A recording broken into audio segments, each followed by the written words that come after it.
Hello, Tessa here.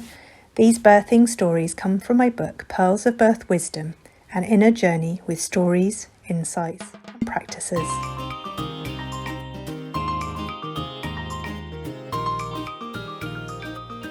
Joey's birthing story. I woke up at about 3 a.m. with a real need for a cup of tea and some biscuits. This is not something that I ever do, so it was out of character. But as always, I followed what my body wanted and went down and got my biscuits. I popped to the toilet before I got back into bed and noticed I had a very light pink discharge. I had a slight dull ache in my tummy, which at first I possibly mistook for hunger, but actually began to feel more like a very mild period pain. I went back to sleep and woke a few more times, my period pain continuing, but it was of no discomfort. When I woke at about 7:30 a.m, I rang the hospital to tell them of my symptoms. I was one day overdue, and as it had been previously discovered that I was a strep B carrier, I had been told to ring them as soon as I had signs. They alarmed me a little by telling me that the hospital had actually stopped admitting patients and instead had been sending them to other hospitals, although they reassured me that by the time I would need to be in, they would probably be admitting patients again. Then I sent a message to my family, who live in Somerset, to inform them. My sisters told me that they would do the school run and then drive straight up to be with me. I messaged a close friend who lives nearby and told her that I was fine, but to be on standby in case things happened really quickly. My morning was spent mainly eating and drinking and watching TV on my yoga ball. Interestingly, I never used my yoga ball during pregnancy, but when it came to my contractions, it was the only thing that I wanted.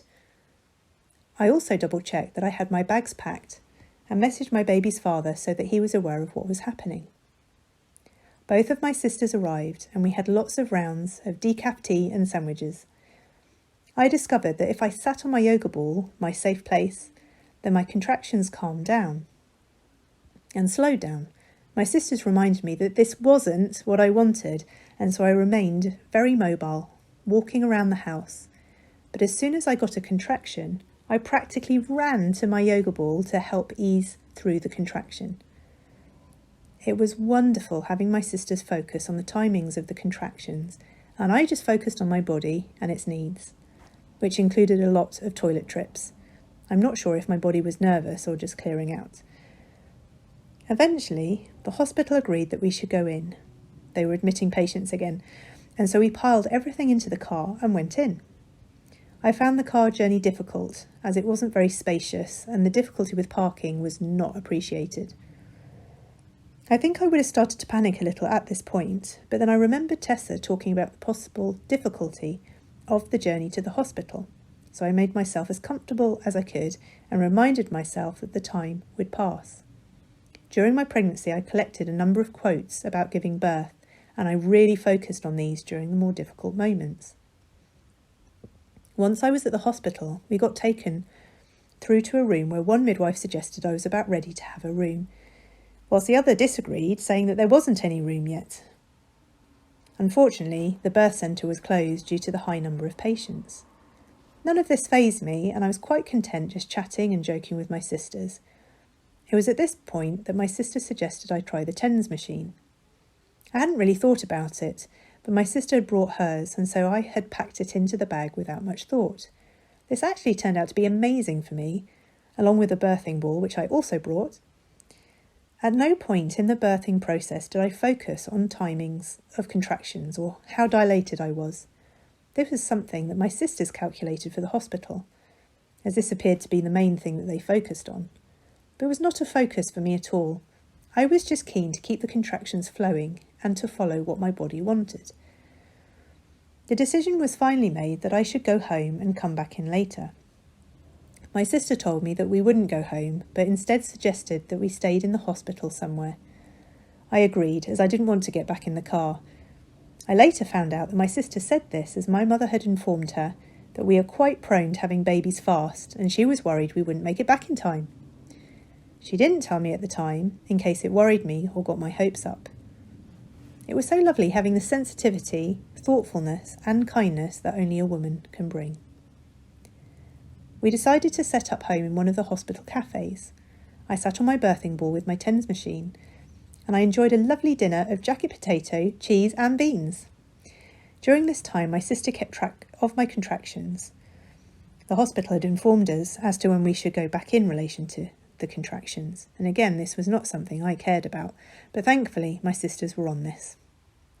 Within half an hour, my contractions had met the hospital's threshold, so I went back to the ward and waited to be reassessed. At this point, my contractions were getting painful, and in hindsight, I wish I had reached out for support or pain relief a little earlier. Just before 7 p.m, I was given a room and given the antibiotics for strep B, and also started on gas and air. I had a very open mind when it came to giving birth, and knew I would just need to go with what felt right at the time, which was surprisingly being on the hospital bed. I found it most comfortable to be on all fours on the bed. My main comfort was my music. I had Bob Marley on for the entire time, and every time the music stopped, I became panicked until my sister restarted it. It truly helped me to be in the zone, and the midwife even joked with us about how I was literally pushing and moving in time to the music. I felt so prepared for giving birth, and I put this down to the yoga classes that I did with Tessa, as well as the books I read and the quotes I collected over the months of being pregnant. I was so focused on my breathing and on the music that was playing. I feel lucky that I remember every single moment of the birth. I can remember every conversation and every single thing that happened, which talking to the others seems quite rare. I was so surprised at how fast it was all happening. I feel that people overemphasise how long a first birth can be. I was expecting my contractions to slow down at some point, but there was literally no slowing down at any point. The midwife couldn't believe I asked for a break so that I could have a snack. I had brought snacks, but there was no time for snacks. It wasn't long before I was told I needed to start pushing. And this wasn't something that I felt prepared for. I was so confident with my breathing and in keeping my jaw relaxed so that my cervix was relaxed, etc., that I actually had no idea about pushing. The midwife banned me from the gas and air at this point because I was still breathing through it when I was meant to be pushing. I didn't understand what she wanted from me until my sister whispered in my ear, "Push like you're doing a giant poo." And as soon as she said that, I understood, and I very quickly pushed my baby into the world. I remember the midwife saying, "I can see hair, she's on her way." And baby Esme was born at 10:30 p.m. As soon as the midwife put my baby into my arms, I asked to have my phone, and I video called the dad. He was asking me how heavy the baby was, and the midwife explained she was still joined to me.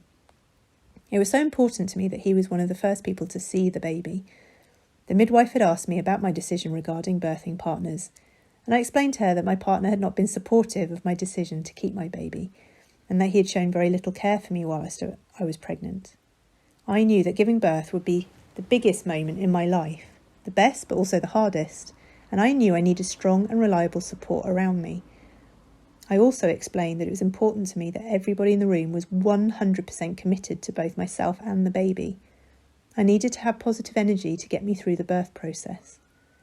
As the baby's father, he has rights to the baby, but not to me and my body and my birthing experience. Ideally, I would have liked him to come in as soon as the baby was born and in my arms. However, it all happened far too quick.